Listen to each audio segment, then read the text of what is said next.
નમસ્કાર. ક્યારે એવું બન્યું છે કે કોઈ માહિતીને એકદમ સરસ રીતે રજૂ કરવા માટે ઇન્ફોગ્રાફિક બનાવવાનો વિચાર આવ્યો હોય પણ ડિઝાઇનનું નામ સાંભળીને જ ડર લાગી ગયો હોય? ચાલો આજે આપણે એનો જ ઉપાય શોધીએ અને શીખીએ કે કેવી રીતે મિનિટોમાં પ્રોફેશનલ ઇન્ફોગ્રાફિક્સ બનાવી શકાય. જુઓ, આ એક બહુ જ સામાન્ય સમસ્યા છે. એક બહુ સારો વિચાર હોય છે પણ ડિઝાઇનિંગના કારણે એ આગળ જ નથી વધી શકતો. પણ હવે એવું નહીં થાય, કારણ કે ગૂગલનું એક એઆઈ ટૂલ છે જે આ કામને સાવ સહેલું બનાવી દેશે. અને આ જાદુઈ ટૂલનું નામ છે નોટબુક LM. આ ગૂગલનું એક પાવરફુલ એઆઈ આસિસ્ટન્ટ છે જે વિચારો અને ડેટાને એકદમ વ્યવસ્થિત મુદ્દાઓમાં ફેરવી નાખે છે. અને આ જ તો ઇન્ફોગ્રાફિક બનાવવાનો પાયો છે. તો આ નોટબુક LM બરાબર કરે છે શું? વેલ, એ કોઈપણ જટિલ માહિતીને સમજીને તેને એકદમ સરળ અને વ્યવસ્થિત પોઈન્ટ્સમાં ગોઠવી દે છે. અને આ ગોઠવાયેલા પોઈન્ટ્સ જ સારા ઇન્ફોગ્રાફિક માટેની બ્લુપ્રિન્ટ બની જાય છે.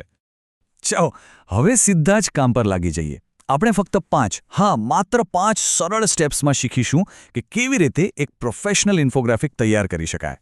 તો રેડી? આ છે આપણી આખી પ્રોસેસનો રોડમેપ. આપણે નોટબુક LM ખોલવાથી શરૂઆત કરીશું, એઆઈ પાસે કન્ટેન્ટ બનાવડાવીશું અને છેલ્લે તેને એક સુંદર ડિઝાઇનમાં ફેરવીશું. એક પછી એક બધા સ્ટેપ સાવ સહેલા છે. તો સૌથી પહેલું અને સૌથી સહેલું સ્ટેપ, બસ બ્રાઉઝરમાં ગૂગલ પર જઈને નોટબુક LM સર્ચ કરવાનું છે. જે ઓફિશિયલ વેબસાઇટ દેખાય એ ખોલીને ગૂગલ એકાઉન્ટથી લોગિન કરી લેવાનું. બસ આટલું જ. એકવાર લોગિન થઈ ગયા પછી ન્યૂ નોટબુકનું બટન દેખાશે. એના પર ક્લિક કરીને જે વિષય પર ઇન્ફોગ્રાફિક બનાવવું હોય એ લખી નાખો. જેમ કે ગ્લોબલ વોર્મિંગ, હેલ્ધી ડાયટ કે પછી સ્ટડી ટિપ્સ. અને હવે આવે છે સૌથી મજાનો અને જાદુઈ સ્ટેપ. અહીં આપણે કોઈ મહેનત નથી કરવાની. બધું કામ એઆઈ કરશે. આપણે એઆઈને બસ એક સિમ્પલ કમાન્ડ આપીને આપણા ઇન્ફોગ્રાફિક માટેની બધી માહિતી તૈયાર કરાવી લઈશું. બસ આટલું જ લખવાનું છે, create infographic points on this topic. અને બૂમ!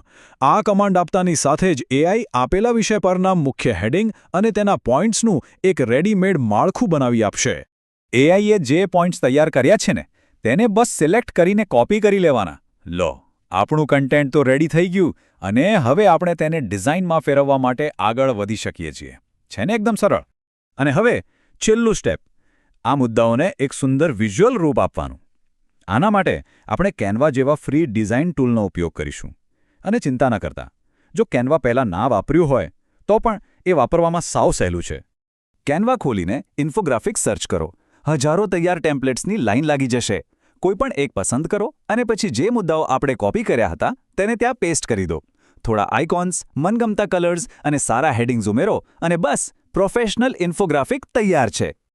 તો બેઝિક ઇન્ફોગ્રાફિક બનાવતા તો હવે આવડી ગયું, પણ ચાલો તેને વધુ આકર્ષક અને પ્રોફેશનલ કેવી રીતે બનાવવું એની થોડી ખાસ ટિપ્સ પણ જોઈ લઈએ. આનાથી ડિઝાઇનમાં 4 ચાંદ લાગી જશે. એક વાત યાદ રાખજો, શબ્દો ઓછા, વિઝ્યુઅલ્સ વધારે. માહિતીને સ્પષ્ટ કરવા માટે આઇકોન્સનો ભરપૂર ઉપયોગ કરો. આંખને ગમે એવા બ્રાઇટ કલર્સ પસંદ કરો, કારણ કે એ તરત ધ્યાન ખેંચે છે. અને હા, મુખ્ય હેડિંગ્સને હંમેશા બોલ્ડ રાખો, જેથી તે તરત જ વાંચી શકાય. આ નાની નાની બાબતોથી મોટો ફરક પડશે. તો હવે આખી પ્રક્રિયા સમજાઈ ગઈ છે. હવે વારો છે આ જ્ઞાનનો ઉપયોગ કરવાનો અને કંઈક નવું, કંઈક ક્રિએટિવ બનાવવાનો.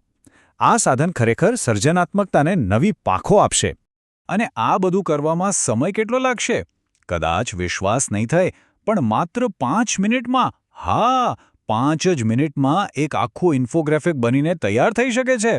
આટલું ઝડપી અને આટલું સહેલું. આ ફ્રી એઆઈ ટૂલ ખરેખર કામને ખૂબ જ સરળ બનાવી દે છે. તે ડિઝાઇનિંગને સૌના માટે એક્સેસિબલ બનાવે છે. ખાસ કરીને સ્ટુડન્ટ્સ માટે પ્રોજેક્ટ્સ બનાવવા અને શિક્ષકો માટે ભણાવવાની સામગ્રી તૈયાર કરવા માટે તો આ એક વરદાન જેવું છે. તો હવે વિચારો, એવો કયો વિષય છે જેને સૌથી પહેલા ઇન્ફોગ્રાફિકમાં રજૂ કરી શકાય? આ નવી સ્કિલનો ઉપયોગ કરો અને માહિતીને એક નવી અને આકર્ષક રીતે દુનિયા સમક્ષ મૂકો.